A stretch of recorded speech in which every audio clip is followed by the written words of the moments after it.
Hello everyone, स्वागत है आपका पाठशाला ऋषिकेश के यूट्यूब चैनल पर। और आज हम करने जा रहे हैं उत्तराखंड की प्रमुख नदियों के नदी तंत्र के बारे में, जिसमें सबसे पहले हम बात करेंगे भागीरथी नदी तंत्र के बारे में। और जैसा कि मैं आपको पिछली 2 क्लासेस से बोल रहा हूँ कि ये जो क्वेश्चन, ये जो मैं करवा रहा हूँ आपको, जो भी चैप्टर्स, जो भी टॉपिक्स आपको मैं करवा रहा हूँ, ये आपकी उत्तराखंड पुलिस के लिए बहुत ज्यादा महत्वपूर्ण होंगे। बहुत बार पूछा जाता है कि कौन सी नदी किसकी सहायक है, कौन सी नदी कहाँ पर किससे मिलती है। तो आज मैं पूरी भागीरथी नदी तंत्र आपको करवाने वाला हूँ, तो ध्यान से चलिए मेरे साथ करते हैं। सबसे पहले देखेंगे हम कि भागीरथी जो है वो आती कहाँ से है। तो भागीरथी नदी का उद्गम होता है गौमुख नामक स्थान और कह सकते हैं गंगोत्री ग्लेशियर से। ठीक है, गौमुख और गंगोत्री ग्लेशियर से। और फिर आते हैं नदियां इसकी कौन कौन सी। तो सबसे पहले जो नदी मिलती है इसमें, वो मिलती है भोजगाड़। कौन सी? भोजगाड़। हो सकता है लाइटिंग यहाँ पड़ रही हो तो आपको ये नाम ना दिख रहा हो, ये नाम है आपका भोजगाड़। ठीक है ना, भोजगाड़ सबसे पहले मिलती है। फिर थोड़ा सा आगे आते हैं हम गंगोत्री के निकट। गंगोत्री के निकट आते हैं, यहाँ पर 2 नदियां इससे मिलती है। एक आती है आपकी रुद्रगंगा और एक आती है आपकी असी गंगा। रुद्रगंगा और असी गंगा। रुद्रगंगा का जो उद्गम है वो है रुद्रगेरा हिमनद। वहीं असी गंगा का जो उद्गम है वो है आपका डोडीताल। ठीक है, उद्गम जिन जिन के मैं बता रहा हूँ आपको ध्यान रखना है, साथ ही साथ कहाँ पर वो किससे मिल रही है। जब हम थोड़ा आगे आते हैं तो गंगोत्री से, तो ये एक नदी और मिलती है भागीरथी में, जो है आपकी केदार गंगा, और ये निकलती है आपकी केदार ताल से। ठीक है, फिर आते हैं हम जानवी या जाड़गंगा जो नदी है। ठीक है, जाह्नवी या जाड़गंगा इसे कहा जाता है, और ये कहाँ मिलती है? तो ये लंका नामक स्थान पर या फिर भैरव घाटी। देखिए, अभी आप बोलेंगे दो दो स्थान कैसे, तो अगर हम पुस्तकों में पढ़ेंगे तो ज्यादातर पुस्तकों में लिखा हुआ है भैरव घाटी। बट हाल ही के एक एग्जाम में उत्तराखंड आयोग ने लंका एक आंसर में उत्तर दिया था, तो हम दोनों को ही मानते हैं, लंका और भैरव घाटी। कौन सी नदी? जाह्नवी या जाड़गंगा, जो निकलती कहां से है? आपके थांगला दर्रे से। कौन से दर्रा? थांगला दर्रा। ठीक है, फिर थोड़ा आगे आते हैं हम मुखुआ के पास। मुखुआ आपको सबको पता है क्या है? गंगोत्री का शीतकालीन आवास मुखुआ। वहीं पे आपकी मिलती है इससे कौन सी? हरी गंगा नामक एक नदी मिलती है छोटी सी मुखुआ में। जब थोड़ा सा आगे आते हैं तो हमें देखते हुए मिलता है एक स्थान जिसका नाम है हर्षिल। हर्षिल जो सेब के बागान और पतले छिलके वाली राजमा के लिए प्रसिद्ध है। ठीक है, वहां पर एक नदी मिलती है किसी जिसका नाम है जालंधरी। कौन सी? जालंधरी। इस तरीके से बहुत बार क्वेश्चन बनता है कि हर्षिल किन नदियों के संगम पर है? तो जालंधरी और भागीरथी के संगम पर है, पड़ता है आपका हर्षिल। वहीं हर्षिल के थोड़ा पास एक और नदी मिलती है जिसका नाम है काकोरा गाड़। कौन सा? काकोरा गाड़। बहुत छोटी सी नदी है। गाड़ आप समझ सकते हैं, गाड़ कितने छोटे छोटे होते हैं। जब हर्षिल से थोड़ा सा आगे आते हैं हम, तो यहाँ पर 3 नदियां एक साथ मिलती हैं, इनमें अलग अलग थोड़ी थोड़ी दूर पर, और 3 प्रयाग आते हैं। तो देखिए, सबसे पहले मिलती है आपकी गुप्त गंगा, गुप्त प्रयाग में, हरि गंगा, हरि प्रयाग में, और नील गंगा, श्याम प्रयाग में। आपने हरि गंगा 2 बार देख ली, तो दोनों जगह आपको ध्यान रखना है, 2 नदियों के नाम छोटी छोटी हो सकते हैं ऐसे। ठीक है, गुप्त गंगा गुप्त प्रयाग में, हरि गंगा हरि प्रयाग में, नील गंगा श्याम प्रयाग में। फिर हम जब थोड़ा सा जाके जाते हैं तो एक स्थान आता है झाला। झाला नामक स्थान पर भागीरथी में मिलती है आपकी सिया गंगा। ठीक है, क्वेश्चन बन सकता है कि सिया गंगा किस स्थान पर भागीरथी से मिलती है? तो झाला से मिलती है। जब हम थोड़ा आगे जाते हैं तो एक नदी आती है जलकुर नदी, जो प्रतापनगर में भागीरथी से मिल जाती है। क्वेश्चन बनता है प्रतापनगर किस नदी पर बसा है या किस नदी के तट पर बसा है? नदी पर तो ही, किस नदी के तट पर है? तो जलकुर नदी के तट पर बसा है आपका प्रतापनगर। 1877 में प्रताप शाह द्वारा बसाया गया था। ठीक है, थोड़ा सा आगे आते हैं हम, फिर एक जगह आती है टीरी में, कह सकते हैं टीरी का पुराना नाम भी कहा जाता है गणेश प्रयाग। ठीक है, गणेश प्रयाग में मिलन होता है भागीरथी और भिलंगना का। भागीरथी और भिलंगना के मेल को कहा जाता है गणेश प्रयाग। अब हम थोड़ा सा पढ़ेंगे इसके भिलंगना के बारे में। तो भिलंगना का सबसे पहले हम देखेंगे उद्गम। तो भिलंगना का उद्गम होता है आपका खतलिंग ग्लेशियर से। कहां से होता है? खतलिंग ग्लेशियर से। ठीक है, अब खतलिंग ग्लेशियर से होता है तो भिलंगना में सबसे पहले मिलती है आपकी दूध गंगा, जो काला पानी हिमनद, या फिर बहुत बार इसको मंसूर ताल। तो आपको दोनों ही नाम याद रखने हैं, काला पानी हिमनद और मंसूर ताल। ठीक है ना, काला पानी हिमनद और मंसूर ताल से निकलती है। और फिर मिलती है इसमें कौन सी? आपकी मेदे गंगा या मेद गंगा, बहुत बार नाम आता है। अब आ जाएंगे हम, ये जो 2 इंपॉर्टेंट नदियां हैं कौन कौन सी? एक आती है आपकी धर्म गंगा, दूसरी आती है आपकी बाल गंगा। ठीक है, बाल गंगा निकलती है आपकी मासर ताल से, वही धर्म गंगा निकलती है आपकी सहस्त्र ताल से। गढ़वाल का सबसे बड़ा और गहरा ताल सहस्त्र ताल। इन दोनों का जो कहते हैं मिलन होता है या संगम होता है, वो कहाँ होता है? बुढ़ा केदार में। कहाँ होता है? बुढ़ा केदार में। ठीक है, बुढ़ा केदार बहुत ही मान्यता वाले स्थल है। और उसके बाद ये बाल गंगा, आप देखेंगे सर, आप बोलेंगे सर आपने बाल गंगा यहाँ भी लिखा हुआ, यहाँ भी लिखा हुआ। तो ये बाल गंगा जब धर्म गंगा से मिलती है तो बाल गंगा के नाम से ही आगे बढ़ती है। और घनसाली नाम के स्थान पर बालगंगा और भिलंगना का संगम होता है। तो भिलंगना की सहायक कौन सी नदी हुई? बालगंगा, मेधे गंगा और दूध गंगा। ठीक है, और जब भिलंगना आती है आगे और गणेश प्रयाग में किससे मिलती है? भागीरथी से। अब जब भागीरथी थोड़ा आगे जाती है तो ये आगे जाकर मिलती है किससे? अलकनंदा से। सास और बहू का संगम होता है। भागीरथी सास और अलकनंदा बहू। ठीक है, इनका संगम होता है कहां पर? देवप्रयाग में। देवप्रयाग, इंद्रप्रयाग इसे कहा जाता है। और इसके बाद से ये नदी किस नाम से जानती जाती है? गंगा के नाम से जानी जाती है। ठीक है, यह है किसका? भागीरथी का नदी तंत्र।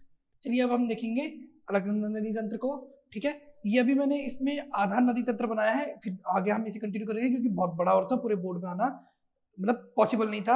आप इसे दोनों पार्टों को एक साथ जोड़कर अपनी नोटबुक या जिसमें भी आप नोट्स बना रहे हो उसमें बना सकते हैं। ठीक है, तो सबसे पहले हम बात करेंगे अलकनंदा नदी निकलती कहाँ से है। तो अलकनंदा नदी निकलती है आपके सतोपंत ग्लेशियर या सतोपंत हिमनद से।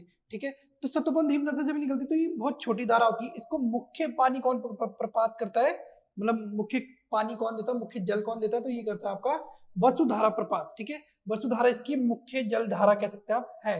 ठीक है, थोड़ा सा आगे बढ़ते हैं तो इसमें मिलती है आपकी सरस्वती नदी। अलकनंदा नदी में मिलने वाली पहली नदी है आपकी कौन सी? सरस्वती नदी, जो निकलती है आपकी कहां से? देवताल नामक स्थान से। और अरवा इसकी एक प्रमुख सहायक नदी है। ठीक है, इस सरस्वती नदी पर ही एक पुल बना है जिसका नाम है भीम पुल। कौन सा? भीम पुल इसका नाम है। और इस प्रयाग को क्या बोला जाता है? अलकनंदा और सरस्वती की केशव प्रयाग। थोड़ा सा आगे जाते हैं बद्रीनाथ के पास, तो बद्रीनाथ के पास इसमें मिलती है आपकी ऋषि गंगा, जो निकलती है आपके नीलकंठ पर्वत से। कहां से? नीलकंठ पर्वत से निकलती है ऋषि गंगा और बद्रीनाथ के समीप मिलती है। बहुत बार क्वेश्चन बनता है कि बद्रीनाथ किन दो नदियों के संगम पर है? तो अलकनंदा और ऋषि गंगा के। थोड़ा सा आगे जाते हैं तो इसमें मिलती है आपकी खिराव गंगा। फिर हम और आगे बढ़ेंगे तो गोविंद घाट नामक स्थान पर इसकी मिलती है आपकी लक्ष्मण गंगा। और लक्ष्मण गंगा दो नदियों से मिलती है, एक आती है भ्यूंडारगढ़ और एक आती है आपकी पुष्पावती, जो आती है आपके पुष्पतोया ताल से, और भ्यूंडारगढ़ आती है आपकी हेमकुंड से। ये जो नदी तंत्र है मैं आपको गारंटी दे रहा हूं कि ये हर चीज, हर नदी कवर किया, हर छोटी से छोटी नदी कवर करके हम चल रहे हैं इसमें। ठीक है, फिर हम बात करते हैं सबसे पहला हमारे पंच प्रयागों में सबसे पहला विष्णु प्रयाग की। तो विष्णु प्रयाग में आपकी सबसे मुख्य नदी कौन सी है? तो यह है आपकी धौली गंगा। ठीक है ना, धौली कौन सी? तो पश्चिमी धौली गंगा या फिर से विष्णु गंगा के नाम से भी जाना जाता है। ये निकलती कहां से है? तो ये निकलती है आपकी कुनगुल श्रेणी से और देववन पर्वत नामक स्थान से। कुनगुल श्रेणी और देववन पर्वत दोनों ही आपको ध्यान रखने हैं। अब इसकी तीन प्रमुख सहायक नदियां हैं। सबसे पहली आती है आपकी गिरथी गंगा, जो किंगरी बिंगरी नामक दर्रे से निकलती है। कौन सी? गिरथी गंगा। फिर आती है आपकी गणेश गंगा और लास्ट में आती है आपकी ऋषि गंगा। ऋषि गंगा ऊपर भी है, यहाँ भी है, तो ध्यान रखना है। तो पहला प्रयाग हो गया हमारा विष्णु प्रयाग। थोड़ा सा आगे बढ़ते हैं तो थोड़ा इसमें आती है आपकी बिरही गंगा। कौन सी? बिरही गंगा, जो त्रिशूल और नंदा घुंगटी पर्वत के मध्य से निकलती है। फिर छोटी छोटी नदियां आती है, जैसे आपकी पहले आ गई गरुड़ गंगा, पाताल गंगा, रुद्र गंगा और कंचन गंगा। ठीक है, गरुड़ गंगा, पाताल, रुद्र और कंचन गंगा आपकी मिलती है इसमें। थोड़ा सा आगे बढ़ने पर अलकापुरी नामक स्थान पर इसमें मिलती है आपकी बाल खिल्ले नदी। कौन सी? बाल खिल्ले नदी, जो रुद्रनाथ और तुंगनाथ के बीच में से आती है। मतलब रुद्रनाथ और तुंगनाथ के बीच में से एक स्थान है, वहां से आती है आपकी कौन सी? बाल खिल्ले नदी। और अमृत गंगा, कौन सी? अमृत गंगा इसकी प्रमुख सहायक नदी है। ठीक है, बात करेंगे फिर थोड़ा सा आगे जाके एक आता है क्या? सोनला नामक स्थान। कौन सा? सोनला नामक स्थान, जहां पर आपकी मिलती है निगोल नदी से। कौन सी? निगोल, बहुत प्रमुख नदी है निगोल अलकनंदा की। निगोल नदी आती है। ठीक है, और निगोल नदी भी कहा? तुंगनाथ के तलहटी से निकलती है। कहां से? तो देखिए अब मैंने इसलिए बनाया है कि तुंगनाथ इधर और तुंगनाथ की तलहटी, तुंगनाथ जो पर्वत है उसकी तलहटी से निकलती है आपकी निगोल नदी। थोड़ा सा आगे बढ़ने पर हमारे को मिलती है आपका कौन सा? दूसरा प्रयाग। कौन सा? नंद प्रयाग। ठीक है, नंद प्रयाग, जहां पे और नंद प्रयाग में अलकनंदा से मिलती है आपकी नंदाकिनी नदी। कौन सी नदी? नंदाकिनी नदी। ठीक है, नंदाकिनी की प्रमुख सहायक है सबसे पहले गौरी गंगा, फिर मौलागाड़ और चुपलागढ़। अब नंदाकिनी निकलती कहां से है? तो बहुत इजी है, नंदाकिनी निकलती है आपकी नंदा घोंगटी पर्वत से। तो दो प्रयाग तो हो गए, आगे हम कंटिन्यू करते हैं। ठीक, तो देखिए हमने अभी तक देखा कहां तक? नंद प्रयाग तक। अब नंद प्रयाग से आगे देखेंगे, नंद प्रयाग होगा हमारा दूसरे नंबर का 5 प्रयागों में से एक। ठीक है, तीसरा आता है कर्ण प्रयाग, हमारा जो तीसरे नंबर का प्रयाग है। कर्ण प्रयाग में संगम होता है अलकनंदा और पिंडर का। ठीक है, पिंडारी नहीं, पिंडर होगी ये। ठीक है, पिंडर नदी का, जिसे कर्ण गंगा भी कहते हैं। क्या कहते हैं? कर्ण गंगा भी कहा जाता है किसे? पिंडारी पिंडारी पिंडर नदी को, ठीक है, पिंडर नदी को कर्ण गंगा भी कहा जाता है। कहाँ से निकलती है? तो ये निकलती है आपकी पिंडारी ग्लेशियर, अलकनंदा की एकमात्र नदी जिसका उद्गम कुमाऊं से है, क्योंकि पिंडारी ग्लेशियर कहाँ पड़ता है आपका? बागेश्वर में। कहाँ पड़ता है आपका? बागेश्वर में पड़ता है आपका पिंडारी ग्लेशियर, ठीक है, वहां से उद्गम होता है। और आटागाड़ और कफनीगाड़ पिंडारी की प्रमुख सहायक नदियां हैं। और आटागाड़ निकलती है आपकी दूधातौली श्रेणी से, जिसे उत्तराखंड का पामीर कहा जाता है। दूधातौली से 5 नदियां, पश्चिमी नहर, पूर्वी नहर, पश्चिमी रामगंगा, आटागाड़ और बीनो नदियां निकलती हैं, जिसमें आटागाड़ पिंडर की सबसे प्रमुख सहायक नदी है। थोड़ा सा आगे चलने पे हमें मिलता है आपका दुंडी प्रयाग। देखिए, जो ये दुंडी प्रयाग, बाकी मैंने प्रयाग लिखवाए हैं, ये जरूरी नहीं है कि ऐसे ही हो, परंतु ये नदियां जो है वो नदियां सेम है। आपको ध्यान रखना है सीक्वेंस सिर्फ जो पंच प्रयाग है उनका, और किस प्रयाग नदी का संगम कहाँ पर हो रहा है, ठीक है ना। तो दुंडी प्रयाग पे संगम होता है किसका? अलकनंदा और ढोंडकी नदी का। अलकनंदा और ढोंडकी नदी का संगम होता है दुंडी प्रयाग में। थोड़ा सा आगे बढ़ने पर हमें मिलता है आपका शिवप्रयाग। शिवप्रयाग में संगम होता है अलकनंदा और खांडव गंगा का। फिर हम थोड़ा और आगे जाते हैं तो हमें मिलता है कूल प्रयाग। कूल प्रयाग में हर्षवती और अलकनंदा का संगम होता है। कूल मतलब जो कूल, जिसे हर्ष होगा वो कूल रहेगा, ठीक है ना। कूल है हर्ष, हर्ष की वजह से, खुशी से वो कूल है। खांडव कह सकते हैं आप कि खांडव शिव जी करते हैं तांडव, तो खांडव से हो गया तांडव, तांडव का शिव प्रयाग, ठीक है। ढोंडकी और दुंडी प्रयाग तो आपको मिल ही रहा है, ठीक है ना। पिंडर नदी, कर्ण गंगा मैंने आपको बता दिया, कर्ण गंगा से कर्ण प्रयाग होता है। थोड़ा सा आगे चलने पर हमारा आता है रुद्रप्रयाग, ठीक है। रुद्रप्रयाग चौथे नंबर का, पंच प्रयागों में से चौथे नंबर का प्रयाग। इसमें यहाँ संगम होता है अलकनंदा और मंदाकिनी का। अब हम बात करेंगे मंदाकिनी की, तो मंदाकिनी भी काफी इंपॉर्टेंट नदी है, ठीक है, बहुत बड़ी नदी है। 2013 में इसी में बाढ़ आई थी सबसे ज्यादा। तो मंदाकिनी की जो बात करेंगे तो मंदाकिनी निकलती है केदारनाथ के पास से, सबसे पहली बात निकलती कहाँ से। फिर इसमें एक नदी मिलती है जिसका नाम है क्या? सोन गंगा, ठीक है, या फिर इसे वासुकी गंगा भी बोलते हैं।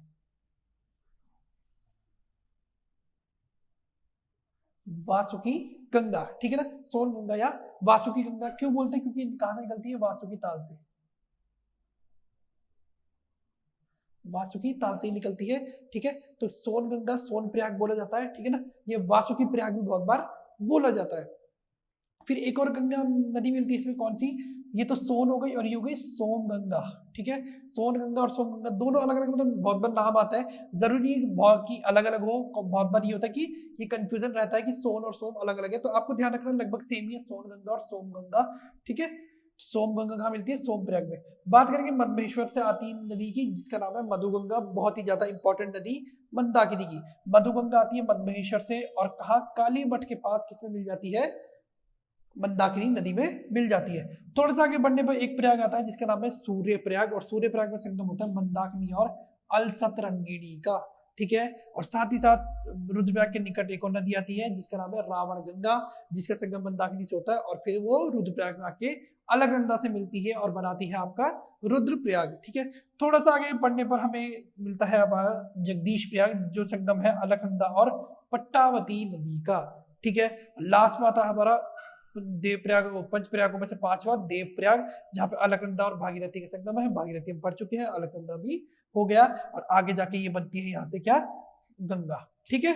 ये पूरा है, आप दो पार्ट में मैंने आपको बताया, दोनों पार्ट में अलकनंदा पूरा बनाना है आपने अपनी नोटबुक में, और याद करना है, आपके एग्जाम्स के लिए बहुत ज्यादा इंपॉर्टेंट होगा ये, ठीक है। कुछ भी कई का संगम आ सकता है, संगम मैंने आपको बता दिया कौन सी नदी का कहाँ पर संगम है, ठीक है। देखिए, हमने बात कर ली भागीरथी की और अलकनंदा की, अब हम बात करेंगे किसकी? गंगा के नदी तंत्र की, ठीक है ना। तो अलकनंदा और भागीरथी देवप्रयाग में मिलते हैं और क्या बनाते हैं? गंगा, वहां से गंगा के नाम से जानी जाती है। थोड़ा आगे आकर गंगा में सबसे पहले मिलती है कौन सी नदी? आपकी नयार नदी, जो व्यास घाट नामक और फूलचट्टी, व्यास घाट में फूलचट्टी नामक स्थान पर मिलती है। और अगर इनकी प्रयाग की बात करें तो इस प्रयाग को बोला जाता है आपका इंद्र प्रयाग। कौन सा? इंद्र प्रयाग। इंद्र प्रयाग क्यों बोलते हैं? मतलब इंद्र प्रयाग तो किसी और को बोलते हैं, तो देव प्रयाग को भी इंद्र प्रयाग बोला जाता है। तो आपको ध्यान रखना, दोनों को ही इंद्र प्रयाग बोला जाता है। देव प्रयाग का पौराणिक नाम है इंद्र प्रयाग, और इसे अभी वर्तमान में इंद्र प्रयाग बोला जाता है। नयार दो नदियों के संगम से बनती है, कौन कौन सी? पश्चिमी नयार और पूर्वी नयार, और दोनों ही दोनों कहाँ से निकलती है? दूधतौली के अलग अलग कोनों से निकलती है, ठीक है। और सतपुली में आकर नयार बनती है। थोड़ा आगे चलने पर ऋषिकेश में, ठीक है, हमारा अपना ऋषिकेश, पाठशाला ऋषिकेश के चैनल पर आप हैं। ऋषिकेश में आकर मिलती है गंगा से कौन सी नदी? चंद्रभागा नदी। ठीक है, चंद्रभागा मिलती है। चंद्रभागा निकलती है आपकी कहाँ से? चंदबाड़ी ताल नामक स्थान पर और ऋषिकेश में आकर मिलती है। बहुत बार ये किंवदंती भी है कि ऋषिकेश में 3 नदियों का संगम होता है, गंगा, चंद्रभागा और सरस्वती। लेकिन सरस्वती के हमें कोई साक्ष्य नहीं मिलते, इसलिए माना जाता है। लेकिन 3 नदियों के संगम के कारण ही कहा जाता है कि यहाँ त्रिवेणी संगम है, इसलिए त्रिवेणी घाट भी यहाँ पर है। ठीक है, थोड़ा सा आगे चलने पर रायवाला नामक स्थान पर कौन सी नदी मिलती है? सौंग नदी मिलती है। किस पे? गंगा में। और रायवाला के पास ही, रायवाला से मतलब थोड़ा सा पहले ही क्षेत्र वो रायवाला का ही आता है, वहां पर आपकी मिलती है सौंग से कौन सी नदी? सिसवा नदी। और सिसवा की 2 प्रमुख सिसवा कहाँ से आती है? तो सिसवा आती है ओगल वाला क्षेत्र या मटियार घाटी। ओगल वाला नामक का क्षेत्र है देहरादून में, और मटियार घाटी भी कह सकते हैं, दोनों ही नाम है। वहां से आती है आपकी सिसवा नदी। और रिस्पना और बिंदाल, ये दोनों देहरादून की बहुत बड़ी नदियां हैं। दोनों ही किसकी सहायक है? सिसवा की सहायक है। और सिसवा किसकी सहायक हो गई? सौंग नदी की। और सौंग नदी की एक और सहायक कौन कौन सी? बाल्दी और विधालना रो। तो सौंग नदी की 3 सहायक नदियां कौन कौन सी हुई? विधालना रो, बाल्दी और सिसवा। सिसवा की 2 सहायक बिंदाल और रिस्पना। ठीक है, बच्चे बहुत कंफ्यूज होते हैं इसमें, तो आज ही आपको ध्यान रखना है कि रिस्पना और बिंदाल सिसवा, सिसवा, वाल्दी और विधालना रो किसकी? सौंग की नदी। फिर थोड़ा सा आगे बढ़ते हैं और हरिद्वार में 2 नदियों का और संगम होता है गंगा में। कौन कौन सी? रतमऊ और सोलानी। और उसके बाद ये राज्य से बाहर हो जाती है। ठीक है ना। 96 किलोमीटर, 96 किलोमीटर इसकी टोटल लंबाई है देवप्रयाग से और हरिद्वार तक।